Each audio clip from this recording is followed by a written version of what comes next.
Iran যুক্তরাষ্ট্রের যুদ্ধবিরতির পর ইসলামাবাদের শান্তি আলোচনা সব মিলে বিশ্ব রাজনীতির মঞ্চে এবার পাকিস্তান জানিয়ে গর্বিত পাকিস্তানের সাধারণ মানুষ।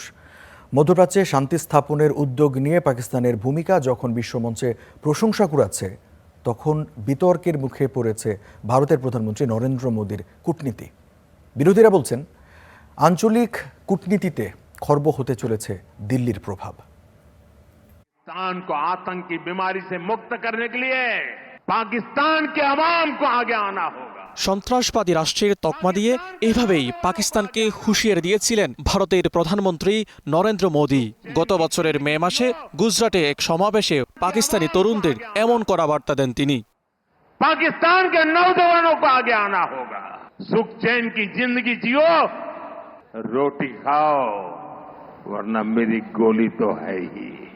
বিশ্বকে বিপর্যস্ত করে ফেলা মধ্যপ্রাচ্য যুদ্ধ থামাতে শান্তি আলোচনার ভেন্যু ইসলামাবাদ। যুক্তরাষ্ট্র ও ইরানের বহুল আলোচিত বৈঠক সফলভাবে আয়োজন করার সামর্থ্য দেখিয়েছে শেহবাজ শরীফ সরকার। যুদ্ধবিরতিতে পাকিস্তানের ভূমিকা নিয়ে বিশ্ব নেতারা প্রশংসায় ভাসালেও নীরব থেকেছে ভারত। বিরোধীদের অনেকেই মোদী সরকারের কূটনীতির সমালোচনাও করছেন। পাকিস্তান যে ভূমিকা পালন করছে তা আসলে ভারতের করা উচিত ছিল, কিন্তু প্রধানমন্ত্রী মোদী যখন ইসরায়েলকে পিতৃভূমি বলে অভিহিত করেন, তখন তিনি যুদ্ধবিরতির কথা কিভাবে বলবেন? রাজনৈতিক বিশ্লেষক অশোক সোয়াইন এক ধাপ এগিয়ে বলেছেন, পরাশক্তিগুলোর কাছে পাকিস্তান এখন ভারতের চেয়েও বেশি আস্থাভাজন। যুদ্ধবিরতি নিয়ে পাকিস্তানের সফল আলোচনা প্রমাণ করেছে তারা শুধু যুক্তরাষ্ট্র ও ইরানের আস্থাভাজন নয়, তাদের প্রতি চীনেরও আস্থা রয়েছে। বিশ্বমঞ্চে মোদী পাকিস্তানকে বিচ্ছিন্ন করতে চেয়েছিলেন, কিন্তু উল্টো তিনি ভারতকে বিচ্ছিন্ন করে ফেলেছেন। ভারতীয় সাংবাদিক অঞ্জন সরকার সামাজিক মাধ্যমে বলেছেন, যুদ্ধ বন্ধ হলে লাভবান হবে ভারতও। তাই নয়াদিল্লির উচিত পাকিস্তানের ভূমিকার জন্য কৃতিত্ব দেয়া।